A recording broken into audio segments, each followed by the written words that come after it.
आदर के साथ शहीदों को श्रद्धांजलि दी। भगत सिंह जी, सुखदेव, राजगुरु, उन लोगों को कल के दिन फांसी दी गई थी। उन्होंने देश को आज़ाद कराने के लिए सबसे बड़ी शहादत दी। अध्यक्ष महोदय, मुझे बेहद खुशी है कि वैसे तो हम सब लोग सभी शहीदों को नमन करते हैं, सभी स्वतंत्रता सेनानियों का आदर करते हैं, लेकिन उन सभी स्वतंत्रता सेनानियों में एक तरह से दो चमकते सितारे हैं, बाबा साहब अम्बेडकर और भगत सिंह। दिल्ली सरकार ने ये निर्णय लिया है कि बाबा साहब अम्बेडकर और भगत सिंह जी की तस्वीरें सभी दिल्ली सरकार के दफ्तरों में लगाई जाएंगी। कुछ दिन पहले पंजाब सरकार ने भी ये निर्णय लिया है कि पंजाब सरकार के भी सभी दफ्तरों में भगत सिंह और बाबा साहब अम्बेडकर की तस्वीरें लगाई जाएंगी। जब से ये ऐलान किया गया है, मैं तो सोच रहा था कि हमारे विपक्ष के साथी इसके ऊपर हमें बधाई देंगे, तारीफ करेंगे कि बहुत अच्छा निर्णय लिया गया। शुक्रिया।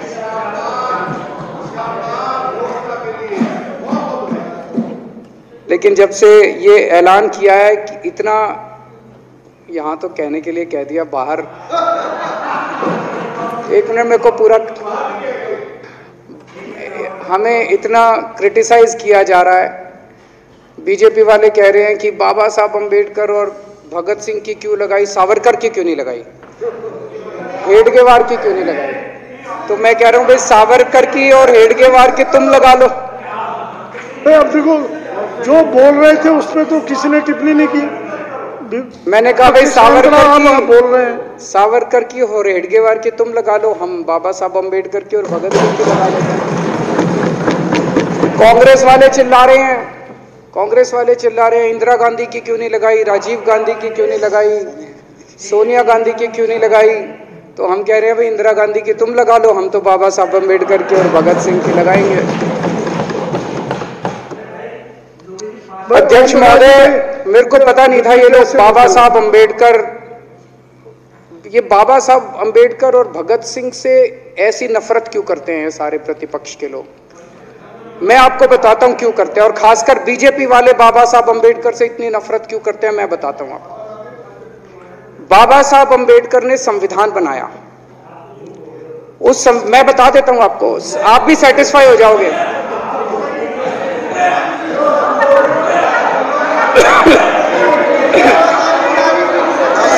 सुन के चले जाना। बाबा साहब का नाम सुनते ही वॉकआउट कर गए। बाबा साहब का नाम भी नहीं सुनना चाहते। बाबा साहब अम्बेडकर का नाम सुनते ही सुन तो लो।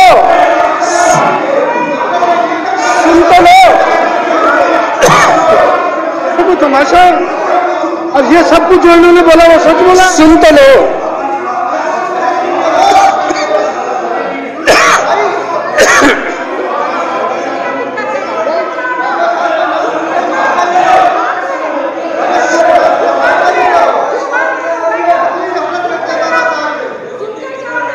बाबा साहब अम्बेडकर ने, सदस्यों से प्रार्थना कर रहा हूं, अध्यक्ष महोदय, बाबा साहब अम्बेडकर ने, मुख्यमंत्री जी बोल रहे हैं, डिस्टर्ब ना करें प्लीज। नहीं, ये कोई तरीका। सत्य कौन बोल रहा था? सत्य क्या बिगुड़ी जी ने बोला? सब आप बैठ जाइए। अब बाबा साहब अम्बेडकर ने देश का संविधान बनाया। संविधान में लिखा उन्होंने कि भारत के अंदर जनतंत्र होगा। इस जनतंत्र के अंदर चुनाव होंगे। चुनाव में जनता वोट डालेगी। वोट डाल के जनता अपनी सरकार चुनेगी। वो सरकार लोगों के सपनों को पूरा करने के लिए काम करेगी। बीजेपी को ये पसंद नहीं है। बीजेपी नहीं चाहती चुनाव हो। बीजेपी चाहती है कि चुनाव खत्म हो जाए। चुनाव होने ही नहीं चाहिए। चुनाव गंदी बात है इनके हिसाब से। चुनाव गलत बात है इनके हिसाब से। एमसीडी के अंदर 15 साल इन्होंने जम के लूटने के सारे दुनिया के रिकॉर्ड तोड़ दिए। गिनीज बुक वालों की मीटिंग चल रही है कि भारतीय जनता पार्टी का नाम आने वाला है गिनीज बुक के अंदर, एनसीडी का और बीजेपी वालों का। शानदार इन्होंने परफॉर्मेंस किया है। 15 साल के अंदर इन्होंने लूटने में कोई कसर नहीं छोड़ी। लूटने के बाद जब जनता में त्राही त्राही मच गई, लोग दुखी हो गए 15 साल के इनके शासन के बाद, और जनता ने मन बना लिया कि इस बार इनको मजा चखाएंगे और गुस्सा जाहिर करेंगे। चुनाव आयोग ने ऐलान कर दिया कि हम आज शाम को 5 बजे 9 तारीख को 9 मार्च को शाम को 5 बजे आज चुनाव की डेट्स की घोषणा की जाएगी। 4 तारीख को प्रधानमंत्री के दफ्तर से फोन जाता है, चिट्ठी जाती है चुनाव कमिश्नर को, चुनाव रद्द कर दो। पूरी दुनिया के अंदर आज तक ऐसा नहीं होगा कि प्रधानमंत्री सीधे सीधे चुनाव कमिश्नर को फोन करके और चिट्ठी लिख के कहते हैं कि चुनाव रद्द कर दो। इसलिए ये नफरत करते हैं बाबा साहब अम्बेडकर से। ये कहते हैं बाबा साहब अम्बेडकर नहीं होता तो जनतंत्र नहीं होता इस देश के अंदर। कल एक बीजेपी का बड़ा नेता मिला, बोला जी मैंने तो अपने बीजेपी के बड़े नेताओं को बोल दिया ये चुनाव का चक्कर छोड़ो, एमसीडी में भी एनडीएमसी जैसा कर दो। मैंने कहा इसका क्या मतलब? वो बोले जैसे एनडीएमसी में चुनाव ही नहीं होते, एनडीएमसी में केंद्र सरकार नॉमिनेट कर देती है। बोले जी एमसीडी में भी यही हो जाना चाहिए। अध्यक्ष महोदय, इनका बस चलना इस देश के अंदर सारे राज्यों में और देश में चुनाव कराना बंद कर दें ये लोग। इसलिए ये नफरत करते हैं, इसलिए बाबा साहब अम्बेडकर से नफरत करते हैं ये लोग। बाबा साहब अम्बेडकर चुनाव की प्रक्रिया रख के गए थे, इनका बस चले तो ये चुनाव कराना बंद कर दे। कह रहे हैं हम तीनों एमसीडी को यूनिफाई करना चाहते हैं। अरे 7 साल थे तुम्हारे पास, सो रहे थे क्या 7 साल से? कहां थे तुम लोग 7 साल से? क्यों नहीं तुम लोगों ने क्यों नहीं तुम लोग यूनिफाई करने के लिए पैसे चाहिए? क्यों नहीं तुम लोगों ने यूनिफाई किया 7 साल से?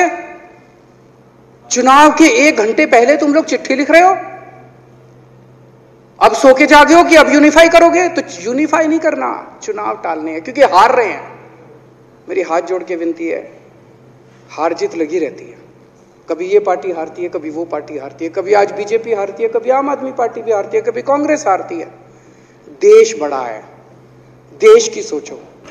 आज आम आदमी पार्टी है, कल आम आदमी पार्टी हो सकता है ना हो। आज बीजेपी है, कल बीजेपी हो ना हो। आज केजरीवाल है, कल केजरीवाल नहीं होगा। आज मोदी जी हैं, कल मोदी जी नहीं होंगे। कोई बड़ा नहीं है, देश बड़ा है, मुल्क बड़ा है, कौम बड़ी है, समाज बड़ा है। देश को नहीं झुकने देना, देश को नहीं टूटने देना, देश को नहीं किसी भी हालत में देश पे आंच नहीं आनी चाहिए। ये लोग देश के साथ खिलवाड़ कर रहे हैं, ये लोग संविधान के साथ खिलवाड़ कह रहे हैं। हम यूनिफाई करना चाहते हैं। इन्होंने एक चिट्ठी लिख दी चुनाव आयोग को कि हम तीनों एमसीडी को यूनिफाई कर रहे हैं, इसलिए चुनाव टाल दो। चुनाव आयोग ने चुनाव टाल दिया। कल को दिसंबर में गुजरात के चुनाव हो रहे हैं। अब जनता कह रही है ये गुजरात हारेंगे। अब अगर ये गुजरात हारेंगे तो ये 10 दिन पहले चिट्ठी लिख देंगे चुनाव आयोग को कि भाई हम गुजरात को और महाराष्ट्र को एक कर रहे हैं, इसलिए गुजरात के चुनाव टाल दो। गुजरात के चुनाव टल जाएंगे। अगली बार ये लोकसभा हारेंगे, चिट्ठी लिख देंगे जी ये पार्लियामेंट्री फॉर्म ऑफ सिस्टम बड़ा खराब है, हम प्रेसिडेंशियल फॉर्म ऑफ सिस्टम ला रहे हैं, संविधान बदल रहे हैं, चुनाव टाल दो। चुनाव टल जाएंगे। ये क्या मजाक बना रखा है इन्होंने, नौटंकी कर रखी है इन्होंने। भारत जनतंत्र है, देश ये बर्दाश्त नहीं करने वाला जो इन्होंने नौटंकी कर रखी है। कहते हैं हम दुनिया की सबसे बड़ी पार्टी हैं, हम तो जी दुनिया की सबसे छोटी पार्टी हैं। फिर भी डर गए तुम लोग।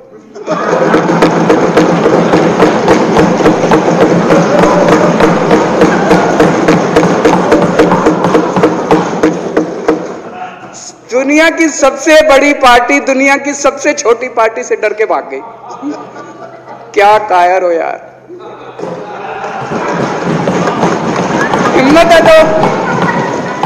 हिम्मत है तो चुनाव लड़के दिखाओ बीजेपी वालों, मान जाएंगे तुम। हिम्मत है तो चुनाव लड़के दिखाओ। कहते हो 56 इंच का सीना है, नहीं तो मान लो 56 इंच का सीना नहीं है, झूठ। नहीं तो मान लो कुर्ते के नीचे 56 इंच का सीना नहीं है, झूठ है ये।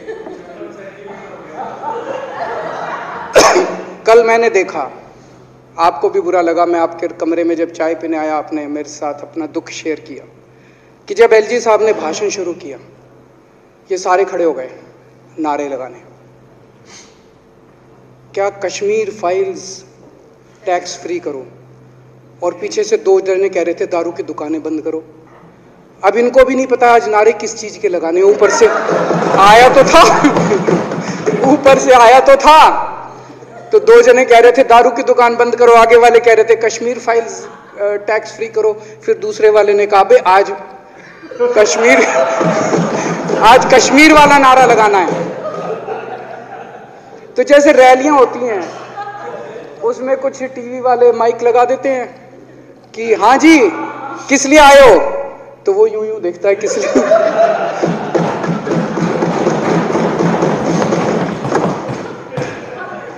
क्या हाल बना दिया इनका। इसलिए थोड़ी राजनीति में आए थे, इसलिए थोड़ी राजनीति में आए थे। एक पिक्चर आई थी बंटी और बबली, उस पिक्चर में एक सीन था, कुछ लोग एक नेता के घर के सामने जाते हैं, हमारी मांगे पूरी करो, हमारी मांगे पूरी करो। नेता बाहर आता कहता है क्या मांगे हैं, तो सारे एक दूसरे की तरफ, उनको पता ही नहीं क्या मांगे। आज सारे देश की सारी भारतीय जनता पार्टी एक पिक्चर के पोस्टर लगा रही है गली गली में जाके। पूरी सारी भारतीय जनता पार्टी देश में एक पिक्चर के पोस्टर लगा रही है। इसलिए राजनीति करने आए थे, पिक्चरों के पोस्टर। अपने बच्चों को क्या जवाब दोगे? घर जाके बच्चे पूछेंगे पापा क्या काम करते हो? पिक्चरों के पोस्टर लगाता हूं।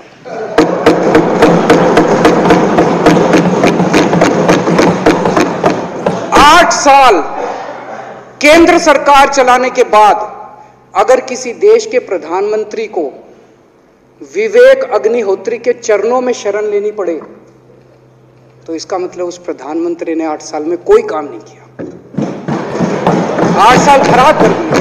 बताओ, विवेक अग्निहोत्री के चरणों में उनको शरण लेनी पड़ रही है, बचा लो बचा लो बचा लो। अगर किसी प्रधानमंत्री को कह रहे हैं कश्मीर फाइल्स टैक्स फ्री करो, अरे यूट्यूब पे डाल दो, फ्री फ्री हो जाएगी। टैक्स फ्री क्यों करा रहे हो? इतना ही तुमको शौक है, विवेक अग्निहोत्री को बोलो यूट्यूब पे डाल देगा, सारी पिक्चर फ्री है, सारे जने देख लेंगे एक ही दिन के अंदर। टैक्स फ्री की क्या जरूरत है? यूट्यूब पे क्यों नहीं डाल?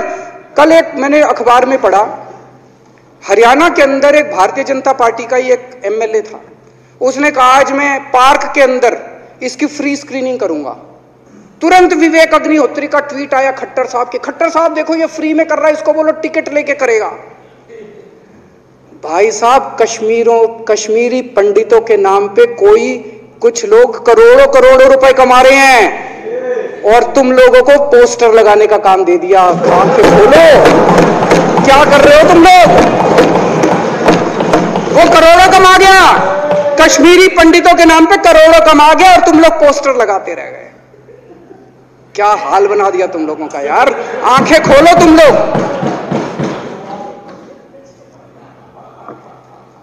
भेड़ बकरियों की तरह हाँक रखा है पूरे बीजेपी वालों को, भेड़ बकरियों की तरह हाँक रहे हैं। एक दिन बोले 3 का कृषि कानून लेके आए हैं, बहुत शानदार है, और फिर नीचे मैसेज आया भाई सारे जने तारीफ करो मोदी जी की। सारे बोले वाह मोदी जी वाह, क्या मास्टर स्ट्रोक है।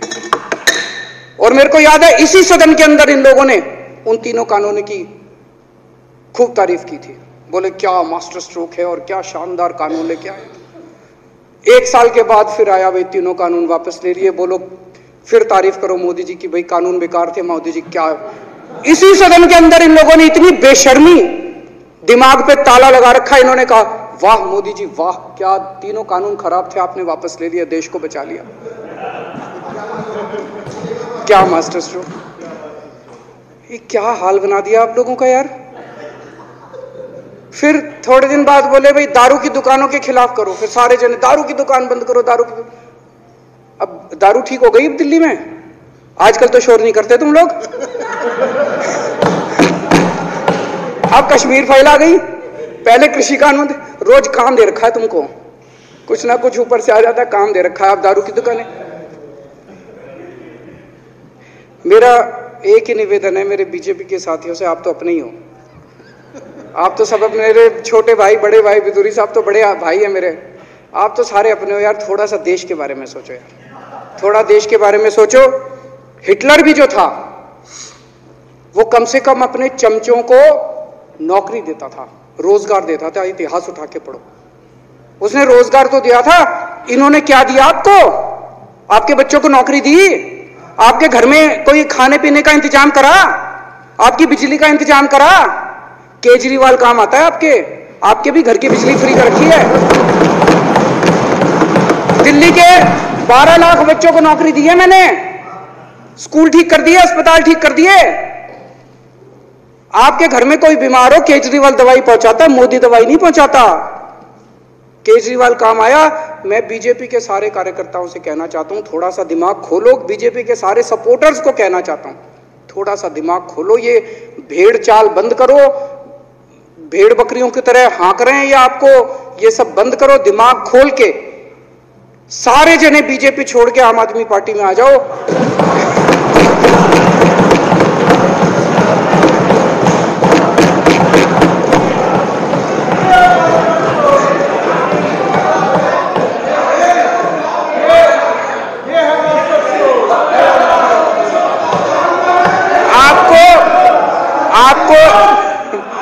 आपको इज्जत मिलेगी, सम्मान मिलेगा।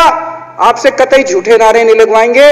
राष्ट्र निर्माण में आपको साथ लेंगे, हम राष्ट्र निर्माण करेंगे आपके साथ मिलकर। ये पोस्टर भी नहीं लगवाएंगे झूठी फिल्मों के। और जो भी करना हो, कम से कम यार ये पिक्चर का प्रमोशन करना तो बंद करो। तो गंदे लगते हो तुम लोग, अच्छी शोभा नहीं देता आप लोगों को। यार आप अच्छे आदमी हो, कुछ करने आए थे राजनीति में, कहां पिक्चर के पोस्टर और प्रमोशन करने में लगा दिया। कल एलजी साहब की स्पीच पूरे देश ने सुनी। एलजी साहब को एक तरह से केंद्र सरकार का नुमाइंदा माना जाता है। एलजी साहब ने भी हमारी सरकार की कितनी तारीफ करी। 50% जीडीपी 5 साल के अंदर बढ़ गया। भारत में आज तक कभी किसी राज्य का नहीं हुआ। इतने शानदार काम दिल्ली सरकार ने किए हैं कि केंद्र सरकार द्वारा नियुक्त एलजी साहब ने भी दूसरी सरकार की, आम आदमी पार्टी की सरकार की भूरी भूरी शब्दों में तारीफ की। मैं एलजी साहब का बहुत बहुत शुक्रिया अदा करना चाहता हूं और इस धन्यवाद प्रस्ताव का समर्थन करता हूं।